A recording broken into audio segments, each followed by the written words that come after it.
История, язык, культура, менталитет. Мнения экспертов, деятелей и заинтересованных граждан о том, что такое быть белорусом. Идентичность. Светлана, расскажите о Международном женском дне. Как он вообще появился и зачем? На самом деле, Международный женский день никогда не назывался Международным женским днем.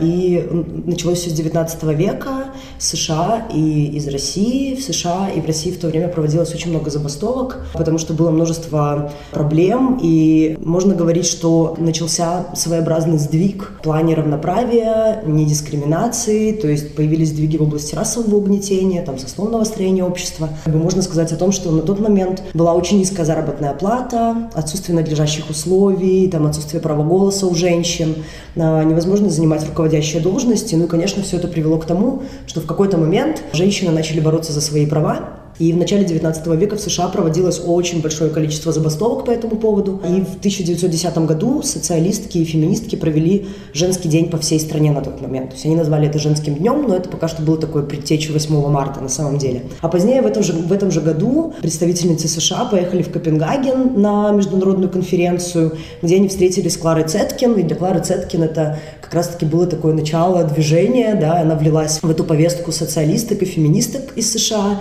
И она вдохновилась действиями американских сестер, если можно так сказать, и на пару с Розой Люксембург предложила поставить на конференции вопрос о том, чтобы женщины во всем мире определили какой-то день, когда они будут привлекать общественное внимание к своим требованиям, и к женской проблематике. После принятия решения очень многие организации начали отмечать этот праздник в разные года, в зависимости от страны. И на самом деле не было тогда какого-то определенного дня. Это были разные даты абсолютно в каждой стране. Но, тем не менее, кто-то 3 марта праздновал, кто-то 8. И выбор дат был совершенно произвольным, и никакого тут официального решения об общей повестке не звучало на тот момент. А уже в 1917 году, 8 марта, опять-таки, в России отметили женский день. В этот день в Петербурге в здании Калашниковской хлебной биржи собрался народ для обсуждения вопросов, связанных с правами женщин. И бастующие рабочие, простые женщины просто вышли на улицы. Так началась такая очень большая забастовка. И таким образом было положено начало и февральской революции, которая зародилась именно 8 марта из-за расхождений между юлианским и григорианским календарями. Поэтому, собственно говоря, в 1921 году Советский Союз официально утвердил 8 марта женским днем в память о той самой демонстрации, а не о празднике весны. И совпавший по дате с одним из важнейших переломных моментов в истории России праздник, как традиция, укрепился в Советском Союзе в итоге. Но, как мы знаем, акценты немножко сменились, не немножко, а совсем. И поэтому сейчас 8 марта считается женским днем, праздником весны, красоты, тюльпанов. И, конечно же, все забыли о том, как на самом деле было положено начало этому самому празднику. А как вы думаете, почему так произошло? Почему в сознании большинства этот утерялся правозащитный нюанс? На самом деле это был, если можно так сказать, это был такой политический момент, потому что, некоторые авторы считают, что виной этому была вообще последовательная политика Советского Союза в отношении женской повестки. Например, в 30-е годы были упразднены необходимые женотделы, которые занимались агитацией, работой с женской повесткой, борьбой за права женщин в том числе. Женщины лишились определенного социального лифта и, на самом деле, так и не достигли в итоге вершин в равноправии после этих забастовок. И последующие женские организации, на самом деле, как и некоторые сейчас, имеют такой номинальный характер. И это зародилось как раз-таки тогда. И постепенно эта революционная тематика, она исчезла даже с открыток, акценты сменились на тюльпаны, весну, улыбающихся женщин. Мне кажется, что на самом деле это тоже такой своеобразный, у нас есть 23 февраля, есть 8 марта, и это тоже такой дуализм определенный, один день для мальчиков, другой день для девочек, мальчикам голубенькая, девочкам розовая, мальчики налево, девочки направо. Это тоже такой дуализм в обществе, который искусственно поддерживается, и создается в разных повестках абсолютно. Это не только касается праздников и цвета одежки, когда младенец рождается. А как вы вообще к этому празднику 23 февраля относитесь? Он же официально звучит как День защитника Отечества. Почему защитники Отечества вдруг все мужчинами стали? Опять-таки, потому что женщины не служат в армии. И, наверное, так как война и сила – это такое мужское, поэтому, наверное, и было еще приписано 23 февраля это такое милитаристское значение, что это День защитника Отечества, День мужественности, ведь тот, кто защищает свою родину, он мужественный, он настоящий настоящий мужчина, там только настоящий мужчина, там не будет косить от армии, да, то есть есть определенный такой набор стереотипов, который приписывается там нашим обоим полам, да, как бы женщины, вот они светлые, благоухающие, как цветы, весенние, всегда красивые, всегда улыбающиеся, милые, с тонкими голосками, да, как бы, а вот мужчины, они такие должны быть накачанные, там, родину защищать, да. Ну и в итоге мы как бы за счет вот этого самого начального стереотипа, да, который мы вкладываем в определенные понятия, уже дальше культивируются вот такие штуки, как там 23 февраля, День защитника Отечества. Но это, конечно, такое, как я отношусь лично, я не против праздников. Мне бы хотелось, чтобы, да, было меньше вот этого разделения, наверное, да. Я не против отпраздновать мужской день, хотя я против милитаризма, я против войны, я бы не хотела, чтобы мужчины своей жизнью там, да, защищали родину и умирали там, да, на войне. Но да, хочется какой-то, наверное, социальной справедливости, что ли, да. Мне бы хотелось, чтобы говорили не только там о Дне весны, это прекрасно, да. Начало весны — это здорово, я бы очень хотела праздновать начало весны, но хотелось бы и помнить вообще, откуда этот праздник зародился и на самом деле какое значение он имел. А вот в плане самого дня, какие еще вот стереотипы, вот кроме этого праздника весны, с какими вы сталкивались? В частности, может, какие-то в нашем постсоветском пространстве как раз такие стереотипы по поводу того, как празднуют люди, которые помнят, с чего начинался, да, там, когда выходят на улицу, то есть, может, против них какие-то есть стереотипы? Ну, у нас в стране никто не выходит на улицу на 8 марта, просто потому что, да, на данный момент нужно заплатить много денег за это. Да, во многих странах этот праздник отмечается именно так, да, то есть он отмечается маршами, он отмечается с барабанами, с воспоминанием того, как это все зародилось, да, там, с упоминанием современной повестки, да, то есть с какими трудностями сейчас женщины сталкиваются. То есть это скорее такое празднование, воспоминание корней и напоминание о том, что все еще есть определенные трудности и проблемы, с которыми, да, как бы нужно до сих пор бороться, к сожалению. Да, поэтому мне бы очень хотелось, чтобы у нас в стране тоже проходило, да, именно таким образом празднование. Но пока что, да, например, мы в своем феминистском сообществе просто поздравляем друг друга с 8 марта, с Днем защиты наших прав. Встречаемся там в узком кругу, просто разговариваем вместе, хорошо проводим время. Да, но я не против, когда меня поздравляют с Днем там весны и красоты. Да, просто я говорю, а еще это праздник вот про это, ребята, поэтому стоит об этом не забывать. Как сегодня в Беларуси обстоит ситуация с правами женщин? Какие пункты хромают больше остальных? И можно ли какое-то провести сравнение с нашими странами-соседями? Ну, на самом деле, да, конечно, у нас абсолютно разные соседи с двух сторон. А мы такие посерединке, и посерединке даже в плане, да, какого-то развития женской повестки и женских прав. Я думаю, что такие пункты, которые мне сразу в голову приходят, самые первые, конечно, очень большая проблема на данный момент — это проблема домашнего насилия, которая, к сожалению, очень тяжело решаемая, потому что это очень сложный комплексный вопрос, который затрагивает очень много разных сфер жизни людей, и министерство в итоге тоже очень много задействовано, да, и, к сожалению, по статистике, которая была проведена в 2018 году Фондом населения, каждая третья женщина за свою жизнь сталкивается с домашним насилием, то есть это не только физическое, да, обычно говорят домашнее насилие, это вот значит бьют ее. На самом деле обычно это комплексная проблема, это и физическое насилие, и сексуальное, и психологическое, и эмоциональное, и финансовое, да, то есть и когда я говорю финансовое, тоже очень много раз говорят, это что, это я и шубу не купил, это я уже финансовый насильник, как бы нет, это не о том, когда ты шубу не купил, это о том, когда, например, женщина работает парикмахеркой дома, ее мужчина — это реальная история. Ее гражданский муж систематически выбрасывает все ее инструменты,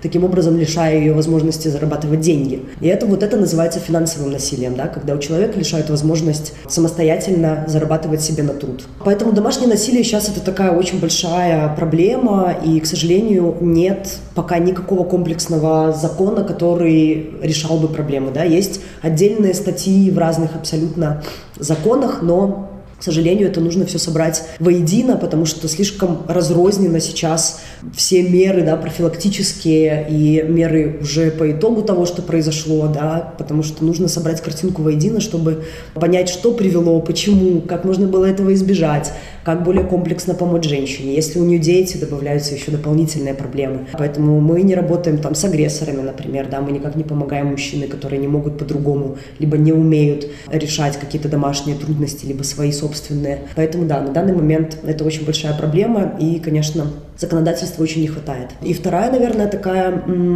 проблема, которая мне видится важной, это, конечно же, наличие запрещенного списка профессий, в котором на данный момент 181 профессия. И он был уменьшен в 2014 году, и до этого в нем было более 250 профессий. Почему это большая проблема? Потому что на самом деле из-за того, что в женщине видят в первую очередь репродуктивный объект, который должен рожать там тех самых солдат, защитников Отечества, да, и в принципе граждан страны, к сожалению, мы имеем ситуацию, когда о здоровье женщин очень сильно заботятся, да, как бы не позволяют им работать в шахте, там мы не можем быть водолазками, да, я не могу работать машинисткой в метро, потому что есть определенные вибрации, которые могут повредить моей репродуктивной системе. Но в итоге это такая забота, которая почему-то проявляется к женщинам. Я уже не говорю о том, что у меня не спрашивают, хочу ли я вообще рожать детей. Есть ли у меня такая возможность, да, вдруг у меня ее нет, да, об этих женщинах никто не думает, у которых, может быть, нет такой возможности, да. Но мы еще не заботимся о здоровье мужчин, которые вообще-то тоже участвуют в создании новых людей, да, как бы их репродуктивное здоровье почему-то не ставится каким-то очень важным пунктом, и об их здоровье и жизни никто не думает, хотя очень многие работы, которые запрещены для женщин. Я помню, такую очень интересную формулировку прочла. Если рабочее место будет должным образом оборудовано, там убран там определенный шум, да, и там профилактические работы будут проведены, тогда женщин можно будет допустить к этой работе, да, там в определенных пунктах есть послабление. Но тогда у меня вопрос, почему мы тогда заставляем наших мужчин работать в ужасных условиях, которые портят их здоровье, очень часто отнимают жизни, и мы не думаем об этом. Но очень заботимся о репродуктивном здоровье женщин, с другой стороны. И тут уже, да, мы говорим о дискриминации мужчин в том числе. Закон о домашнем насилии, я так понимаю, регулярно собирают подписи, да, петиции создают. Если так по пунктам разобрать, в чем оно заключается и почему, на ваш взгляд, такое сильное отторжение, неприятие того, что такой закон нужен? Хотя совершенно очевидно, что проблемы есть. Да, на самом деле, да. Если коротко по пунктам, то, да, как я говорила ранее, очень разрознены меры, которые помогают либо профилактически решить, да, как бы не доводить до убийства и до очень тяжелых травм. И, к сожалению, те меры, которые на данный момент существуют, они недостаточно хороши. То есть у нас есть так называемый охранный ордер, и он помогает в случае преследования, такие случаи бывают, помочь женщине с помощью милиции огородить себя от агрессора на какое-то время, который помогает выселить мужчину из жилища на определенное время, по-моему, там месяц или до полугода, что помогает не доходить до ситуации убийства либо тяжелых травм. Есть кризисные комнаты по всей стране, которых очень большое количество. Но, к сожалению, туда очень тяжело попасть. Потому что, например, если я ночью в ночнушке, да, после избиения с детьми выбегаю на улицу, чтобы попасть в кризисную комнату, мне нужно иметь с собой справку с работы и справку из школы либо садика детей, что, в принципе, сделать невозможно в этой ситуации. Более того, на ночь эти комнаты закрываются, то есть женщины не могут находиться там ночью. Следовательно, возникает вопрос, в чем тогда смысл? То есть я могу там пересидеть день, но я опять вернусь в ту же квартиру к тому же человеку, который меня избивал. То есть это не решение проблемы. С охранным ордером тоже. У нас очень мало информации, и очень многие женщины вообще не знают об его существовании. И для того, чтобы его получить, я должна быть избита дважды за год. И все должно быть задокументировано очень четко по протоколу, с медицинским обследованием, и если этого не было сделано, то этот раз не считается, да, и мы считаем заново. Также, да, нет никакой психологической помощи, да, не поддерживаются женщины, которые попали в эту ситуацию, не помогают мужчинам, да, то есть нет никакой работы с мужчинами, и, к сожалению, как бы есть убежище для женщин, единственное в Беларуси, которое называется Радислава, в котором всего 30 койко-мест, и там практически всегда нет мест, то есть там практически всегда живут женщины, и туда тоже очень тяжело попасть, этого катастрофически не хватает. И по их статистике женщины уходят только с 14 раза, то есть она решается уйти от агрессора только с 14 раза, и это тоже такой довод, который очень часто используют там, так а что она не уходит? Он же ее бьет, значит, ей нравится, значит, она там сама виновата, значит, чувствует вину. На самом деле очень легко говорить там о жизнях других людей, все судьбы разные, все жизни разные. Есть женщины, у которых нет образования, они никогда не работали, например, да, потому что там в 20 лет они вышли замуж или того раньше, родили детей, и у них просто нет возможности, да, там, найти работу какую-то, или некуда больше пойти, у кого-то нет родственников, да, эта квартира, там, единственное жилье, которое у них есть, то есть им уйти некуда. И я могу продолжать бесконечно, да, эти примеры, и поэтому здесь, как бы, это, конечно же, очень сложная психологическая ситуация зависимости, как для мужчины, так и для женщины, поэтому здесь очень сложно говорить, да, там, почему она не уходит, пусть она уходит, он же ее бьет, как бы здесь на самом деле очень много подводных камней, и за счет вот этого как раз-таки тоже этот вопрос очень сложный, да, глубоко распутываемый, и, конечно, когда прозвучала критика от президента в 2018 году, очень сложно стало продолжать работу над концепцией законопроекта, потому что, концепция была разработана Министерством внутренних дел, да, то есть министерство начало работу по разработке этого законопроекта, потому что именно они, да, работают каждый день с этими случаями домашнего насилия. Они видят эту ситуацию, понимают, насколько ситуация ужасна у нас в стране на самом деле. Но, да, законопроект был очень прогрессивный. Да, для нашей страны. Там вводилось и понятие психологического насилия, и финансового, да, и экономического. И, конечно, для многих людей, да, как я говорила про пример с шубой, это стало такой красной тряпкой. Многие люди перевели вопрос защиты именно женщины в первую очередь, потому что, конечно же, женщина в первую очередь страдает от домашнего насилия. Есть случаи, когда от домашнего насилия страдают мужчины, но, будем честными, это всего 10% из 100%. И в большинстве случаев мужчины становятся агрессорами в отношении мужчин, да, то есть это либо пожилые отцы, дедушки, да, либо братья.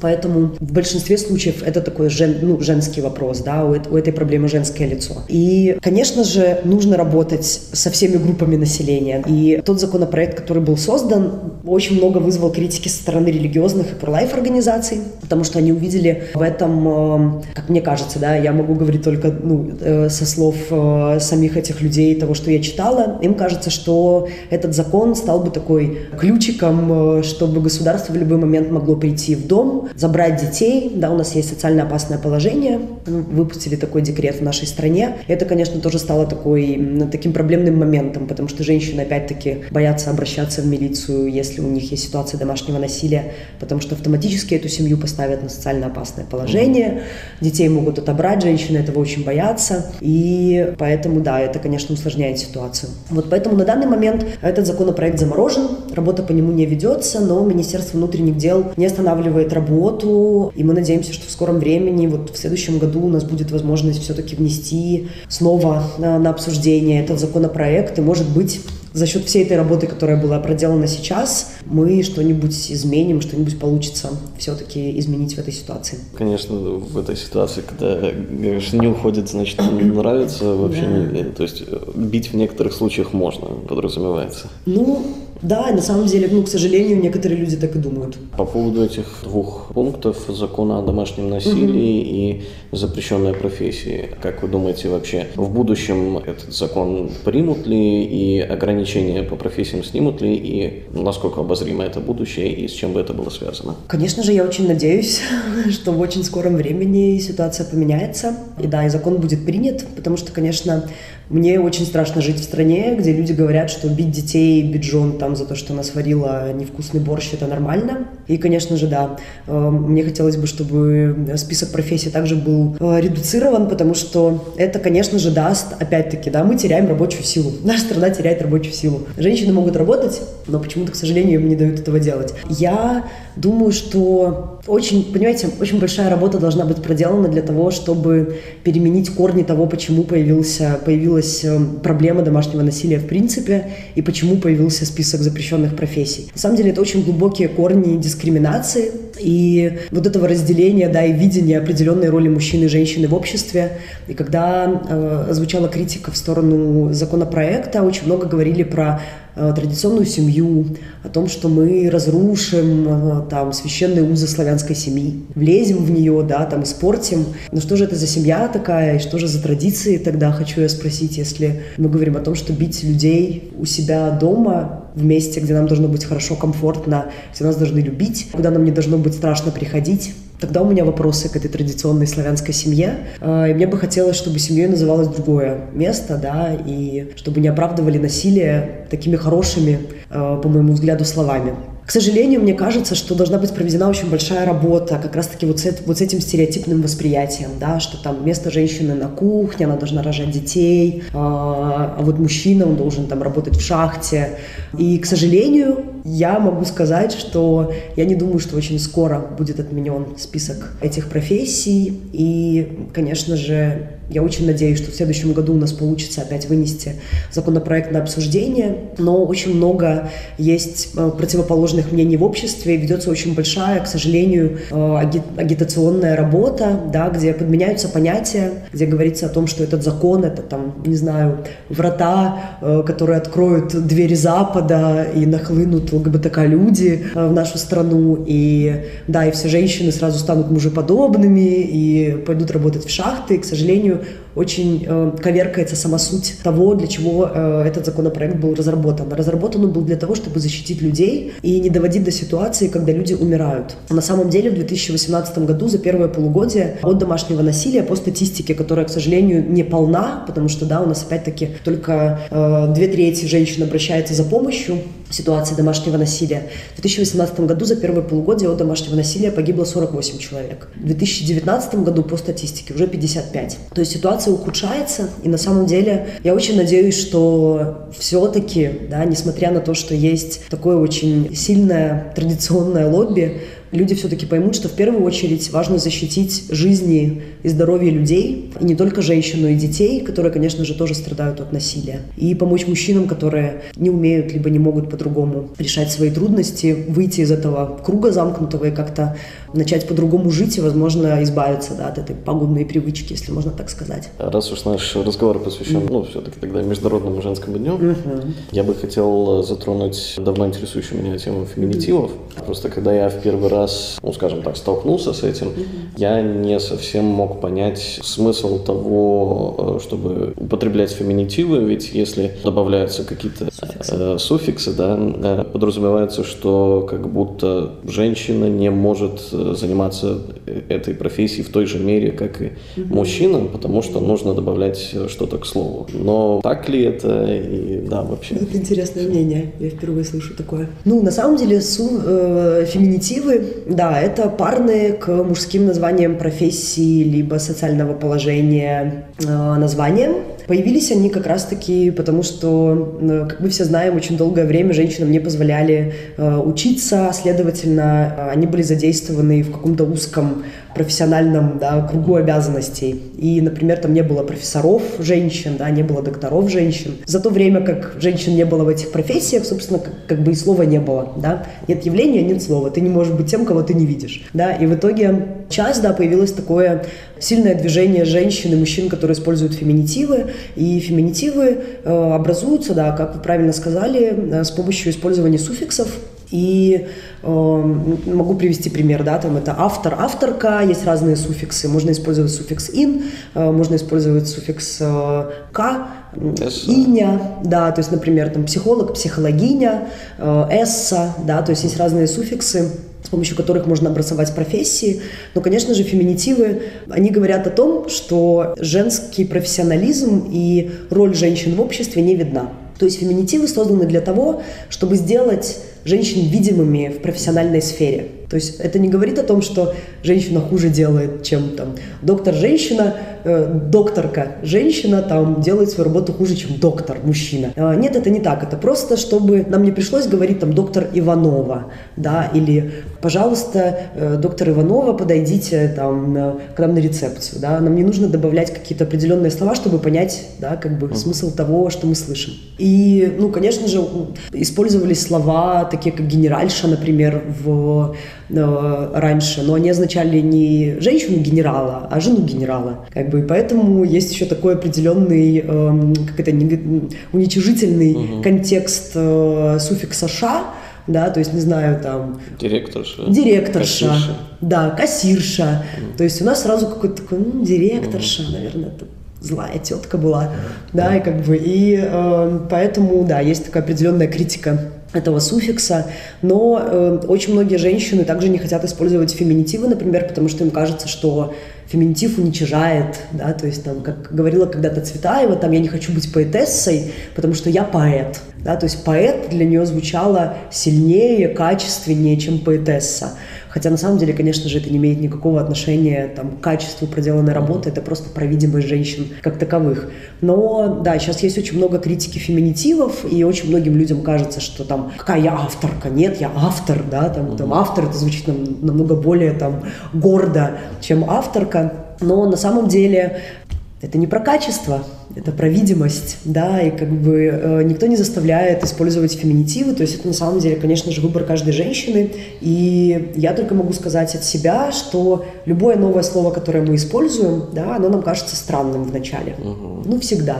Так работает наш ум, так работает наша культура вообще восприятия. Но время меняется, язык — это не каменная структура, да, язык, он должен отвечать новым тенденциям времени, отвечать реальности, и никого там не удивляет слово «лайкнуть», да, почему-то, и оно не звучит странно, или там «хайпануть», да, но это опять-таки вообще не русские слова, образованные, да, как бы из английского, и время течет, время меняется, вы можете использовать либо не использовать феминитивы, но могу сказать от себя, что чем больше я использовала феминитивы, тем более натуральными они мне казались. И в итоге сейчас у меня нет никаких проблем с восприятием и с произношением феминитивов, и для меня это более понятный, да, как бы способ, там, не знаю, понять, про кого мне сейчас говорят, да, там вот авторка там пошла, да, там, или там автор написал, хорошо, я все понимаю. Ну, теперь тогда понятно, по поводу видимости. Да. Какие в Беларуси есть правозащитные инициативы, которые направлены именно на защиту прав женщин? Конечно же, большинство этих инициатив находится в Минске. Уж так сложилось, да, как бы столица притягивает. У нас есть Центр по продвижению прав женщин и ее права, который работает с юридическими вопросами, помогает женщинам там, с документацией, разводными процессами. То есть такая правовая инициатива, которая может бесплатно там, оказать какую-то юридическую поддержку либо правовую помощь. Есть убежище Радислава, про которое я рассказывала ранее. Да, оно помогает женщинам в кризисной ситуации домашнего насилия. Они оказывают психологическую, финансовую, эмоциональную помощь, предоставляют жилье, да, если есть свободное койко-место.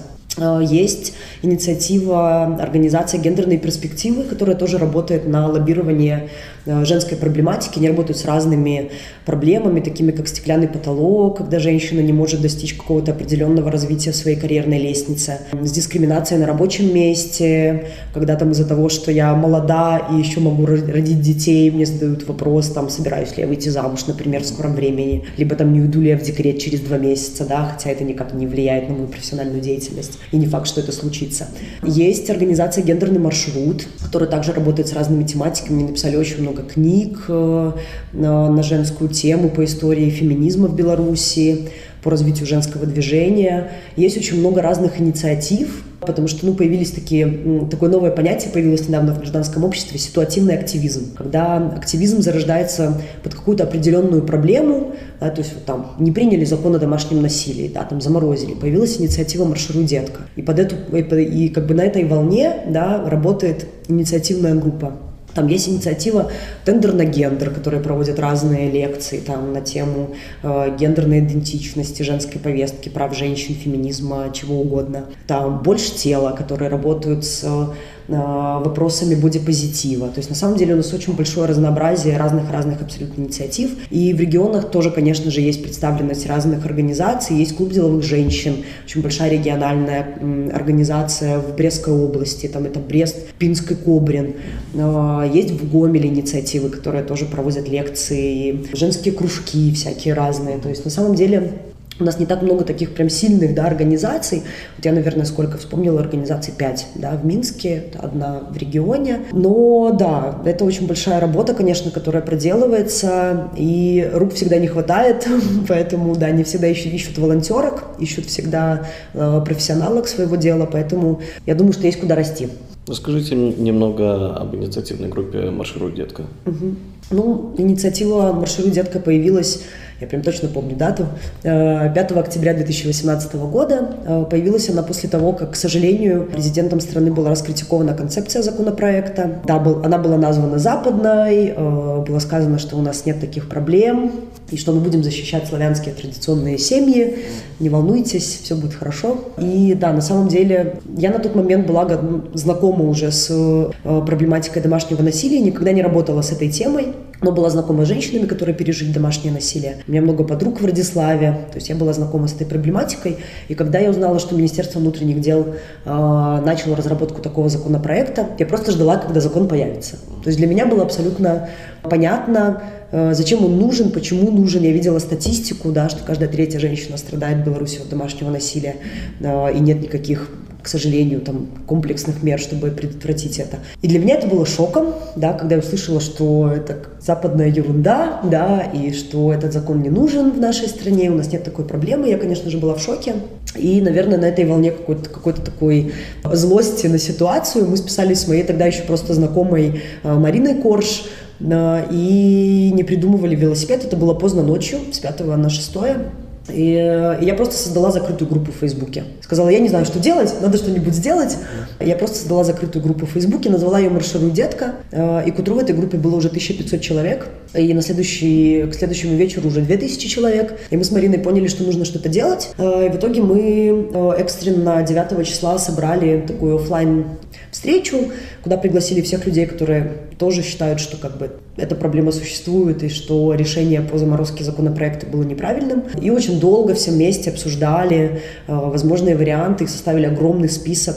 В итоге у нас получилось 12 рабочих групп, и некоторые группы до сих пор работают. Мы тогда еще начали сбор под петицией. На данный момент офлайн и онлайн мы собрали около 6000 голосов и начали сбор коллективный от организаций. То есть сейчас мы собираем еще от организаций подписи. Ну и да, наверное, с такого медийного проекта, потому что основной задачей нашей на тот момент было поддержание темы в топе новостей, да, чтобы эта тема не скатилась, не уплыла и про нее не забыли. И мне кажется, что на протяжении 2 лет мы отлично справляемся с этим, и до сих пор тема домашнего насилия звучит.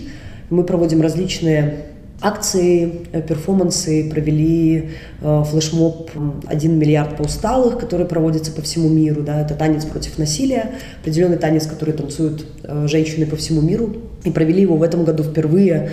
То есть 5 лет проводился этот флешмоб в Беларуси, и впервые у нас получилось провести его в общественном публичном месте. Это было в ТЦ «Столица». Было очень здорово. К нам присоединилась посол Австрии, танцевала вместе с нами. Это, конечно, очень здорово, когда ты чувствуешь поддержку от людей, да, из посольства, из международного сообщества. Вот. Но на данный момент мы поняли, что надо немножко уходить от, наверное, такой промоуции, да, от рекламы, от медийных каких-то проектов и больше ходить уже в такое поле людей, которые имеют возможность принимать решения. И получилось в прошлом году у нас встретиться с министром иностранных дел Владимиром Владимировичем Макеем, обсудить вопрос домашнего насилия. Был очень интересный разговор, он поддержал наши предложения, которые мы вынесли, мы договорились о дальнейшем сотрудничестве, и в итоге сейчас мы уже хотим работать больше с депутатами Палаты представителей Совета Республики. У нас уже есть план, каким образом, да, мы будем ходить к ним в гости и знакомиться. И, конечно, нам хотелось бы, чтобы появилась рабочая группа в парламенте по вопросам домашнего насилия и по вопросам разработки или возвращения к разработке или доработке концепции законопроекта. Поэтому, да, мы, наверное, ушли от такой как-то новостной, да, вот такой более перформансной деятельности. Сейчас уже ходим в такую адвокацию. Для нас это тоже такое новое поле. Но, конечно же, как нам кажется, нужно по такому вопросу работать именно с людьми, которые могут принимать решения, либо повлиять на принятие решений, потому что, к сожалению, без политической воли нам тяжело будет добиться того, чтобы закон появился. А как вы думаете, учитывая обновленный состав парламента, будет меньше сопротивления, чем раньше, или больше? Ну, парламент не сильно изменился, но все-таки у нас есть такой золотой, список депутатов и депутаток, которые нам кажутся более лояльными, возможно, к появлению такого законопроекта. Посмотрим. Нам кажется, что всегда лучше не говорить: «А-та-та, вы плохие, вы там что-то неправильно делаете». Да? Многие люди вообще не знают о такой проблеме. Да? Например, когда мы были на приеме у Владимира Владимировича, мы поняли, что очень многие люди, в принципе, не понимают за счет, да, там, узости своей деятельности, да, и там, возможно, не заинтересованностью, и, слава богу, не сталкивались там, да, с ситуацией домашнего насилия, поэтому они не очень понимают, там, насколько на самом деле эта проблема велика. И Владимир Владимирович как раз-таки первый вопрос, который он задал: скажите, так, а на самом деле женщины так страдают? Да, и здесь нельзя осуждать, да, человека за неведение, но мы также понимаем, что нужно об этой проблеме говорить, да, потому что на самом деле некоторые люди просто не знают об этом. Поэтому мы решили ходить в гости к депутатам и не только рассказывать там, да, о проблеме домашнего насилия, но и знакомиться, да, не просто писать там какие-то холодные письма, да, там и петиции рассылать, да, что вот там мы с чем-то не согласны. А мы верим в то, что персональный контакт, да, когда ты видишь человека, и честный разговор, да, там, о том, что, к сожалению, на данный момент у нас все-таки в обществе очень много насилия, да, там не только к женщинам и дома, да, но вообще есть такая культивация того, что насилие — это норма, да, там можно ребенка ударить, если он там что-то неправильно делает.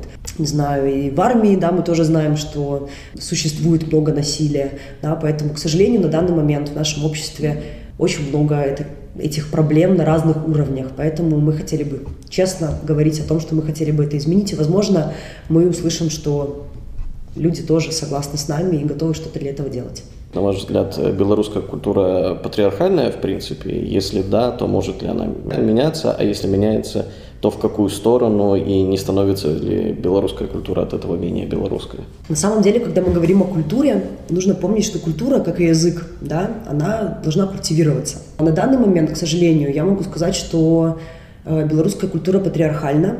Хотя, да, женщины могут учиться, да, там можно даже трамвай водить, да, часто говорят, что вам еще надо, да, можете учиться, можете работать, можете выйти замуж, можете не выйти, да, в чем проблема, все уже добились, да, но на самом деле, к сожалению, есть очень большие корни дискриминации, которые до сих пор влияют очень на многие сферы жизни. Мы видим очень много стереотипов в рекламе, песнях, кино. Мы до сих пор, там, женщины не могут работать на определенных профессиях, да, до сих пор мы там в первую очередь мать, а потом человек, да, и мне кажется, что чем больше мы будем думать о том, что таким образом мы ограничиваем своих детей в каких-то проявлениях себя, там, да, если я хочу быть кузнецом, да, то мне нужно будет преодолеть очень много барьеров, да, для того, чтобы там вообще представить себе эту возможность того, что я могу быть кузнецом, да, или, например, пока что я не могу представить президентом страны женщину, да, и когда там Александр Григорьевич называл там, да, Татьяну Короткевич «человек в юбке», мы понимаем, что под этим подразумевается, да, и когда он говорит, что общество не готово, общество думает: да, наверное, я не готова. То есть мы видим очень много и прямых, и косвенных, да, и таких и вроде бы и не обидных, но стереотипов и табуированности в том, как мы можем себя проявлять и кем мы можем быть. И мне кажется, что со временем, конечно же, все поменяется, да, ничего не стоит на месте, времена меняются, да, там, моя мама когда-то не могла там представить, что она, не знаю, может быть там министром, да, например, и до сих пор не верит, да, я уже могу. И культура культивируется. Чем больше мы будем говорить и делать, да, и употреблять феминитивов, тем больше появится, да, рамка расширяется, культура расширяется, наше восприятие расширяется. Поэтому, когда я думаю о том, станет ли наша культура менее белорусской, если она будет менее патриархальной, мне бы очень хотелось, чтобы, когда я говорила «Беларусь», у меня не возникали перед глазами там рекламы, которые, например, вот, да, очень яркий пример, там были такие билборды по всему городу, которые культивировали, да, и пропагандировали использовать белорусский язык, да, размовлять народной мове. И там был плакат с мужчиной, где его там первое слово было «поспех», успех, и он стоял в костюме, такой деловой, и рядом был плакат с женщиной, ее первое слово было «кохання». И я не хочу, чтобы, когда я думаю про Беларусь, у меня возникало вот это вот каханье и поспех с определенными лицами, да. Поэтому, когда я думаю, что для меня быть белорусской, у меня очень много разных идентичностей на самом деле. И когда мне задают вопрос, как вас представить, для меня это всегда немножко шок, потому что я и гражданская активистка, я и социальная предпринимательница, я и феминистка, я и провожу тренинги по усилению роли женщин и рассказываю про то, почему не нужно покупать пакетики пластиковые, да. Поэтому белорусская — это просто часть моей идентичности. И несмотря на то, что я совсем не выгляжу как белорусская, когда у меня спрашивают, откуда ты приехала, наверное, из Греции, я говорю, да нет, я белоруска. Для меня это да, для меня это не про внешность и даже не про язык, который я использую, хотя это тоже очень важно. Это скорее про то, какой я хочу видеть свою страну. Для меня это про будущее. И когда я думаю белоруска, я в будущем разговариваю на белорусской мове, и усе вокруг размовляют так само. И мой ребенок не покупает куклу, да, там, например, или там мой сын покупает себе куклу, и никто не смотрит на него косо и на меня, да, в магазине. Да, я не думаю над тем, отдавать мне ребенка в школу, да, как бы, потому что я знаю точно, что там наверняка ему будет некомфортно, там, например. Вот, поэтому для меня, да, быть белорусской — это про будущее, которое в том числе я как гражданская активистка делаю. Светлана, большое спасибо за беседу. Спасибо вам.